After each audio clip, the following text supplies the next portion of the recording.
So California uses statutory construction in a number of statutes, and the courts in California, and obviously across the country and in the federal court system, utilize certain canons or rules of statutory construction or interpretation.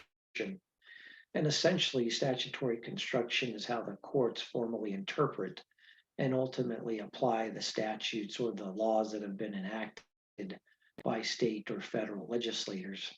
If a statute's not clear, meaning that it's ambiguous or vague, then a court will have to apply these rules of construction to determine how the statute will be applied. Now, it's interesting that a handful of California statutes actually utilize these types of statements. And so I've pulled a few examples from California statutes. The first one is Government Code Section 5375, dealing with Prop 218 and its Omnibus Implementation Act. And in subdivision F, it says that the court in Howard Jarvis Taxpayers Association versus City of Salinas, a 2002 appellate court decision, quote, failed to follow long-standing principles of statutory construction by disregarding the plain meaning of the term sewer. Courts have long held that statutory construction rules apply to initiative measures, including in cases that apply specifically to Proposition 218. The statute goes on to say, when construing statutes, courts first look to the words of the statute, which should be given their usual, ordinary, and common sense meaning.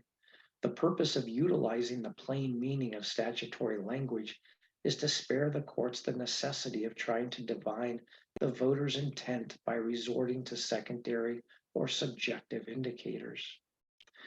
In the Public Resources Code, section 21083.1, it says, it is the intent of the legislature that courts, consistent with generally accepted rules of statutory interpretation, shall not interpret this division or the state guidelines adopted pursuant to section 21083 in a manner that imposes procedural or substantive requirements beyond those explicitly stated in this division or in the state guidelines.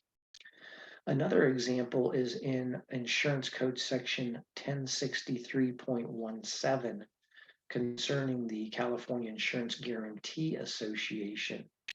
And subdivision G7 says, statutory interpretations and other advice received from legal counsel to the association, whether in connection with litigation or otherwise. So we see that phrase being utilized throughout. And one other is in Government Code section 65590, dealing with moderate income housing within the coastal zone.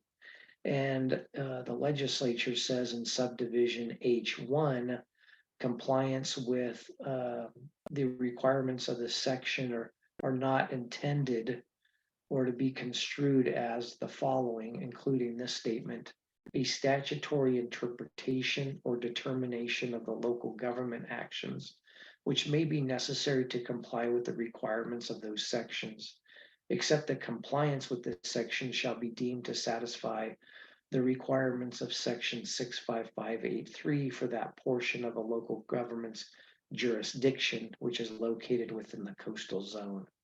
So again, just a couple of examples where California statutes utilize the statutory construction statements actually in statute.